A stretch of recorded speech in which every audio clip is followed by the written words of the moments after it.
e siamo arrivati quindi alla coda. La coda fu composta da Haydn in un secondo momento. Ehm, è molto interessante per la sua scrittura. Intanto inizia con un silenzio. C'è una sorpresa ulteriore rispetto a tutte quelle che Haydn ci ha già proposto, perché noi ci aspetteremmo, una volta arrivati qui, l'armonia di dominante, come sempre. E invece Haydn decide che non vuole utilizzare la dominante.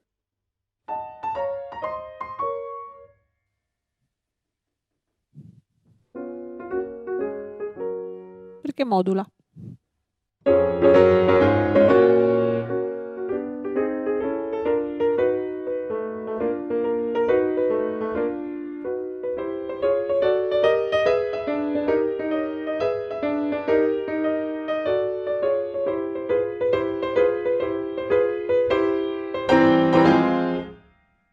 Come avete visto, quell'elemento è fondamentale per creare questa sensazione di angoscia, di ansia che ci spinge in avanti. E una volta arrivati su questa sorta di piattaforma, abbiamo un momento veramente super espressivo, super drammatico.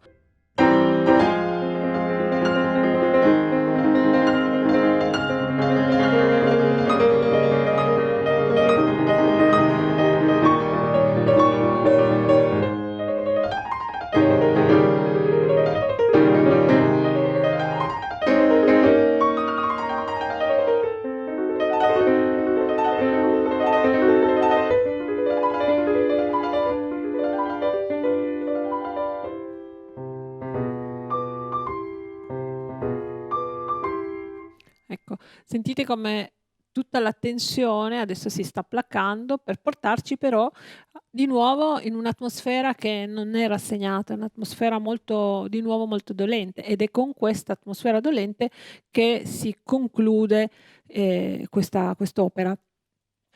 Preso separatamente non è forse così chiaro, ma è molto importante capire che così come il percorso per arrivare al punto più di maggiore tensione di tutto questo, di questa sezione, eh, è lungo, nel senso che c'è un percorso che è impegnativo e non è così lineare.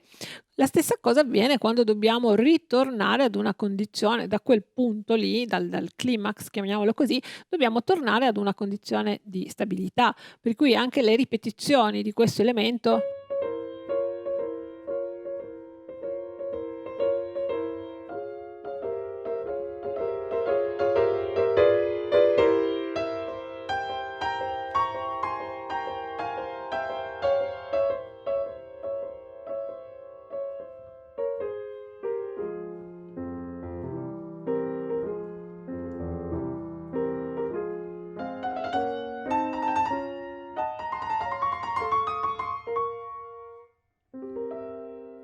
ecco, tutto questo è ovvio che ha bisogno di un tempo anche, cioè questa agitazione, questa tensione, come quando noi corriamo, facciamo una corsa o prendiamo uno spavento, il nostro cuore batte più velocemente, poi non è che appena capiamo che non c'è più pericolo o appena è finita la corsa, tutto ritorna nei ranghi, ci vuole comunque un tempo di smaltimento.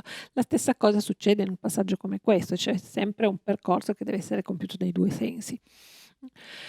Ancora un piccolo dettaglio prima di concludere riguarda la scrittura dell'ottava spezzata. Allora, l'opera si conclude proprio con in un'atmosfera di rassegnazione e anche di tristezza, perché questo elemento dell'ottava spezzata ci segnala quanto sia duro allontanarsi da questa situazione, cioè sentiamo veramente la tristezza del compositore, no? Quando scrive questo brano, arrivato qua, abbiamo un ultimo slancio e poi